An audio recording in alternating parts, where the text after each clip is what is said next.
Today we're gonna do a little activity on picking up our lashes and placing our lashes, as well as getting some really good glue experience in there. So we're walking through our service, but we're practicing on our sponge.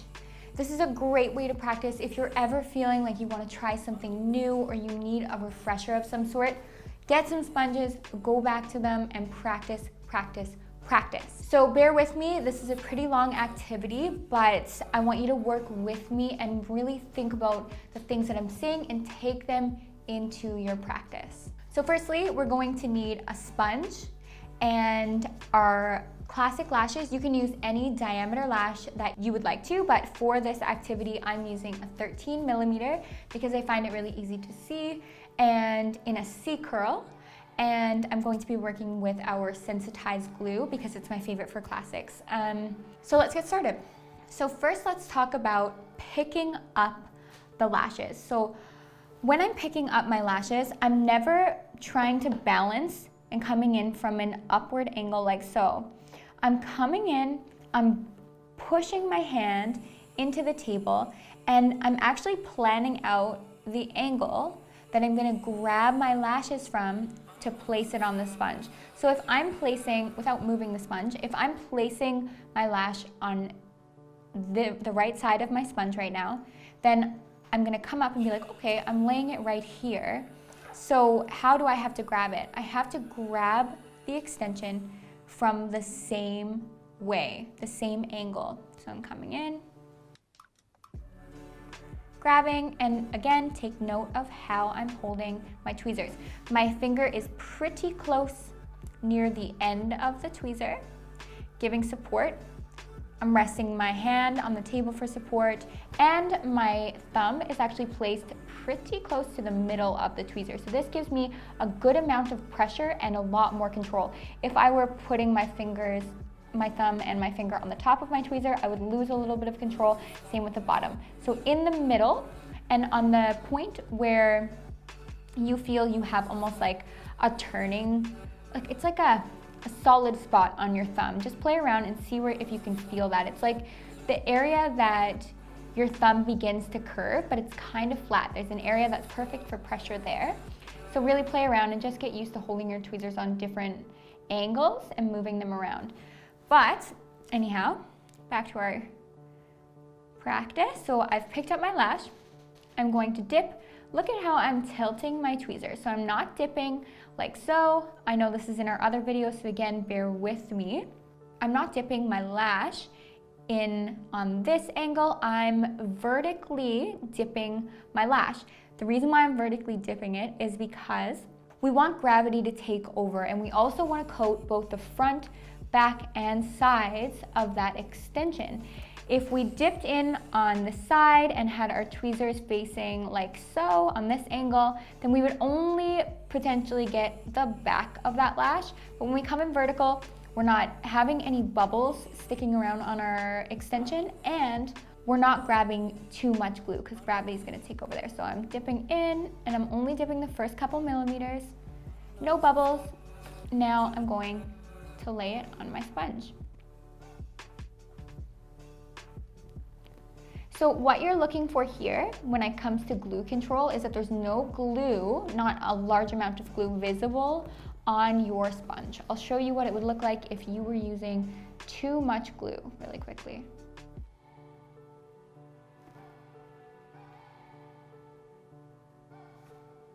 Also, it just takes way longer to cure when you use too much glue, but that's what it would look like if you were using too much glue.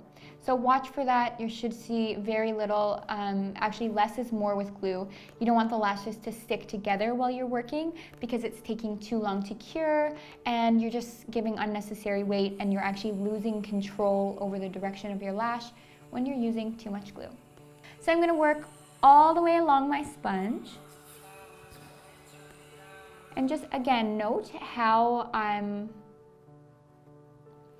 resting my hands for stability, and again, where these fingers are placed. So really play around and see what feels comfortable with you. But again, always using something for support. I'm never balancing above. That makes me really shaky, and loses the control. So I'll let you guys go through and do your sponge. You want to try and direct them as straight as possible, but it's okay if they're kind of zigzagged and all over the place. It just gives you more practice for isolation and placement.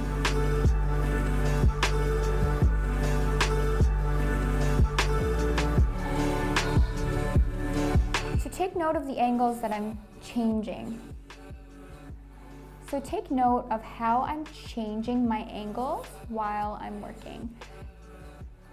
Look at my wrist, look at my hand, look at where the tweezers are. Maybe sometimes the tweezers are up here, sometimes they're in the middle, sometimes they're back. And same with when I'm grabbing, how my fingers come underneath for support.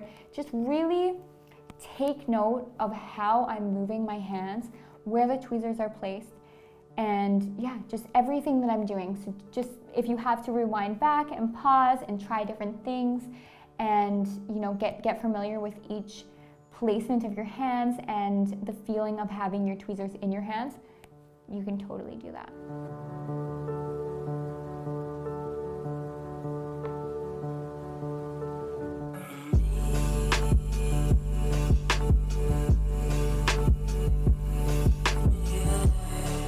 And you don't always have to dip perfectly vertically.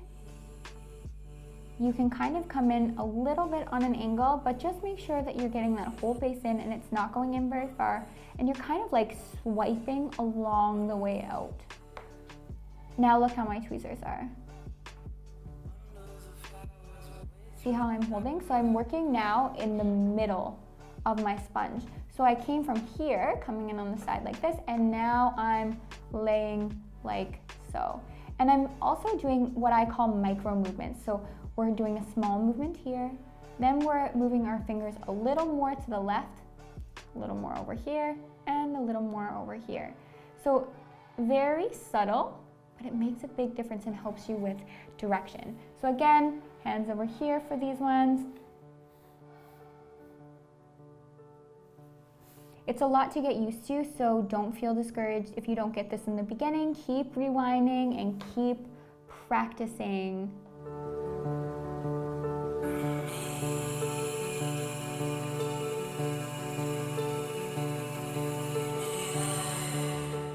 Again, look at how my pinky's out now and how my hand is resting. And when I'm coming in, I know I have this in another video as well, but I'm only slightly opening my tweezers. I never take full pressure off of my tweezers. There's always some kind of pressure, and my thumb is almost always stationary, and it's my top fingers that are moving. Again, that's for control. Nothing is abrupt when you're lashing. No movements are abrupt. So in our videos, we've talked about how you move your client's head around when you're working. You can do that with your sponge too, while you're working, if you find that helpful. You can also move your body around, whatever you need.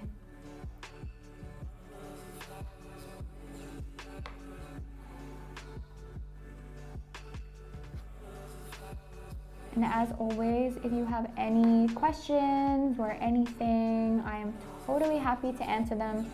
So please feel free to reach out. You can send photos and I can look through them and see where I have suggestions. I'm actually going to show you guys a little bit further down this video what signs to look for and how to know if you haven't placed your lashes correctly versus if you have. So definitely we'll want to go through that. Then you can do exams on yourself. You can really test yourself and know what you're looking for. Same with when you're working on an actual client. You'll do the exact same checks.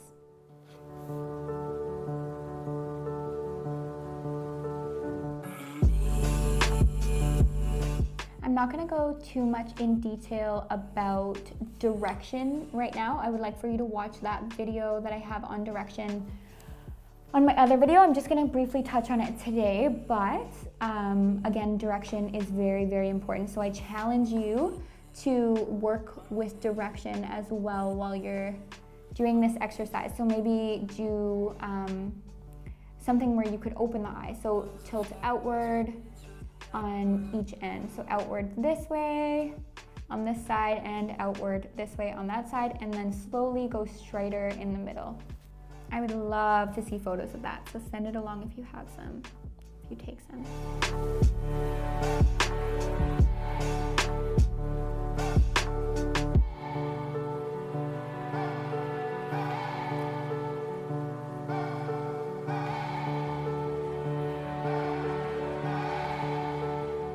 I'm spacing them out pretty far, but the further you get into lashing, you can do more and more. Like you can put them much closer or much further away in the beginning too. Again, just do what you have to do. You can start further apart in the beginning or lay one lash and then put your extension on top, like I'm going to show you to do in a second, and go on from there.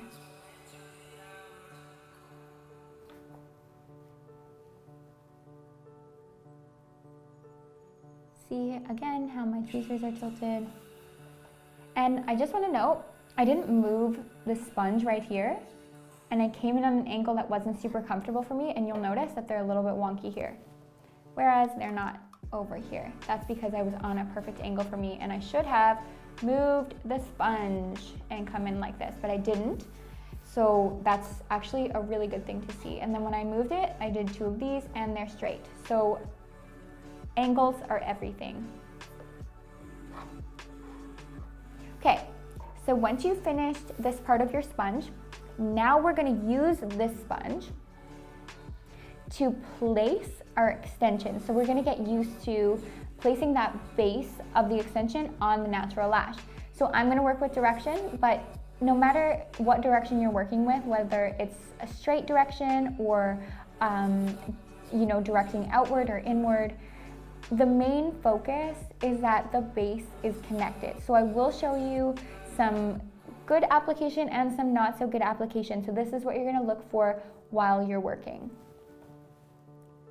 First thing, dip your glue, move your sponge however you need, and look from the side. So check everything from the side. It may look like it's applied from the very top, but if you look from the side, it may not be. So the side does not lie. And if you see the base is at all lifted from the side, you know that that is not going to last very well. So you need to make sure that you're getting that base connected. And my biggest suggestion for that is to try angling. So if I angled my lash this way and came in, I would go past the natural lash with my base. I'm gonna get a close-up shot of this as well. So again, if I were to come in on an angle with my hands like so, can you see how my hands are angled? My tweezer. And I came in, check out how much my lash is going to go behind the lash. So that base is not going to connect. And if you can imagine somebody brushing those lashes and they hitch that base, that extension is going to fall off. So we're gonna make micro adjustments. So we're no longer angling like so. We're going to now switch our angle a little bit. See how my fingers are now? So I've started here, which was not going to work. Now I'm moving my angle to this. That is a perfect angle for here. And I can tell because when I line that lash up, I can see that if I lay it right here, that the base will be completely flush with the natural lash, and that is what I'm going for. So again, dipping, finding that angle, and it's different for every single lash, so just make sure you're paying attention. And lay your lash. You can see the base is not lifted from the side here. It's flush with the natural lash. That's gonna last very well. Same with this one. See how it's flush with the natural lash? You can see that it's not popping off at all. Okay, now I'm gonna put one on that's not properly applied. That one's actually not 100%. It's good enough. The base isn't lifted, but we could do even better. But anyways, we're gonna do an example of the base not being applied properly.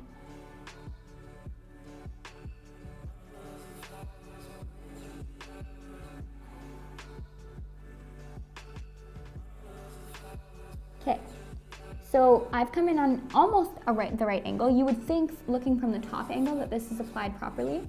But here's the thing. When I lift that up from the side, you can see slightly that can you see the base being lifted? So you can see that base is lifted.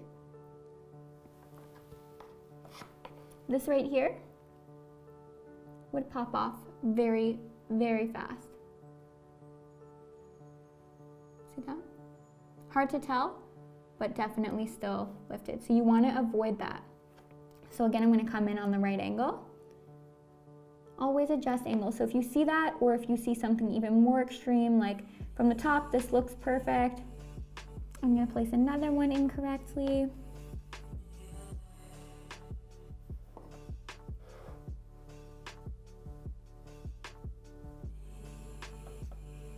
Again, you can see that base is lifted. We're looking for the lash to be flush with the natural lash.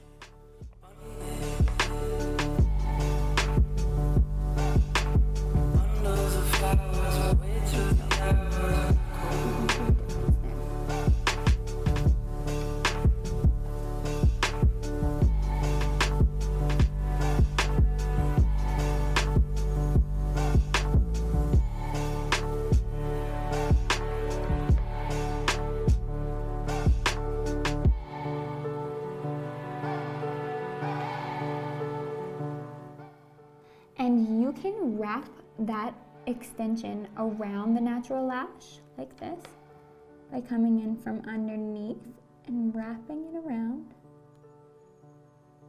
like that. See how it starts underneath and then wraps forward and over to the side? You can do that. Or you can lay it on the bottom fully. This works really well for curly lashes. Or fully on the side, which gives a really nice direction, as we've explained before.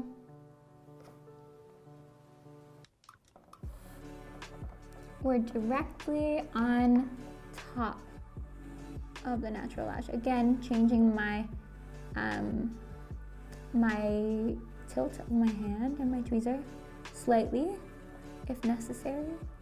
And I'm never pushing down on the lash. You'll notice it's really easy to think that you have to push down like this, but all that does is pop the base up. Can you see that? It pops the base up. So we don't do that.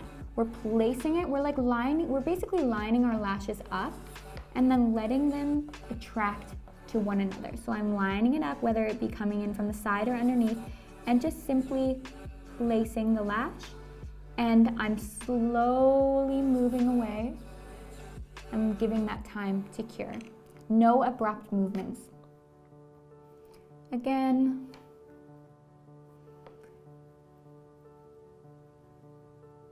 this has a little bit too much glue on it. See how I'm just slightly opening my tweezers and slowly moving away. Again, coming in. I moved my sponge as well. My hands are tilted.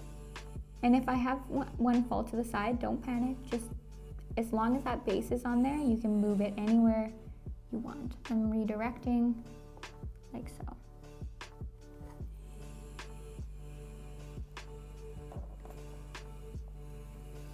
Now, again, I'm gonna get you to watch my fingers. So I'm gonna move from here, back to here, and I want you to watch my hands. I'm gonna do one over here, and one in the middle right now. So one in the middle. When I'm switching, do you see how my tweezers moved from here to here? I'm like fixing the direction, so I moved my tweezers in a different way. Here to here. Now let's place one over here, move my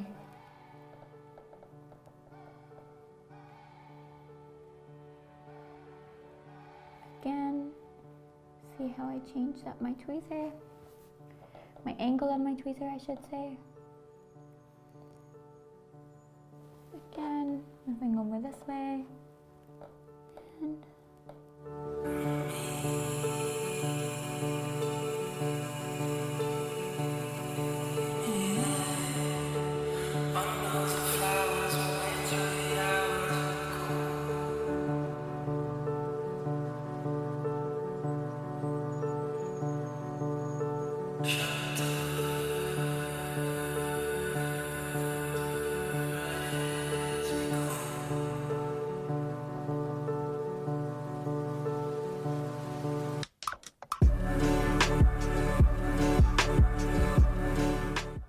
And I'm looking from the side.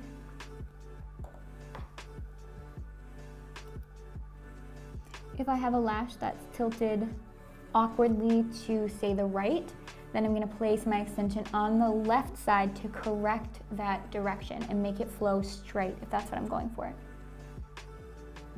Vice versa for the other.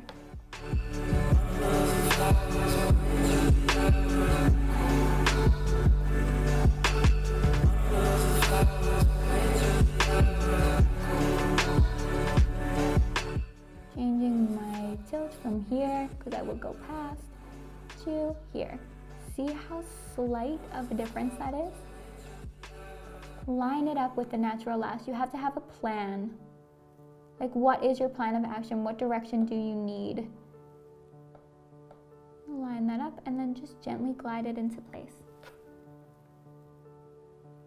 I'm gonna finish the rest of the sponge.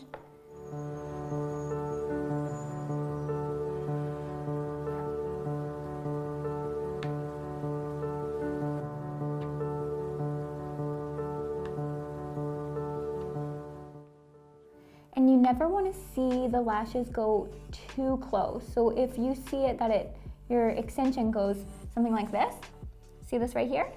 Not only is it lifted, but it's also going to hit the eyelid, and that's going to cause irritation to your client.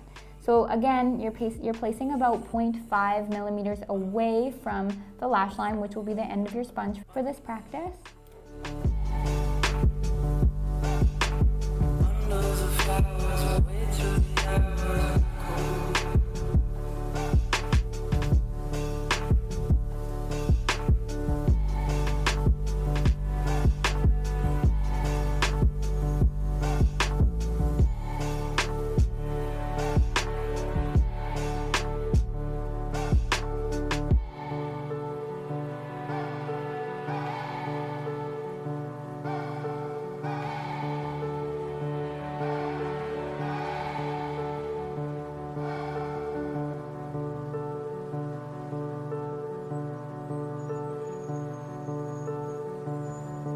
So can you see how these are flush with the natural lash? That is what you're aiming for when you're placing a classic lash. So if you notice that any are lifted like these guys over here, let me see. That's what we're trying to avoid. So practice, practice, practice, figure out your angles, look at where you're placing your hands and if you're using all the support that you need, as well as picking up from the right angle. So quickly want to go through that again. If I'm laying over here and my hand needs to be placed like this to lay my classic lash, then I'm going to pick up from a downward angle. If I'm coming in from over here, then I need to pick up from that angle. So really problem solving and figuring out how you have to grip the lash off of the strip and lay it. So planning, everything has planning and very soft and controlled movements. So if I'm laying a lash in this area, I'm picking up like this, dipping like this, and laying the lash. So everything's always planned out. So that sums up our exercise on application, glue control, and direction for our activity today. Like I've said, if you have any questions whatsoever or feel discouraged and you're not sure what you're doing wrong, please know that this is normal And all you have to do is practice, practice, practice, and really think about those angles. And if you have a lot of issues and you're feeling like a little bit lost, take a video or get someone to take a video of you working, and I am happy to go through it and offer some suggestions. So by all means, please email us a video and let us know your concerns. And good luck. I can't wait to see your work.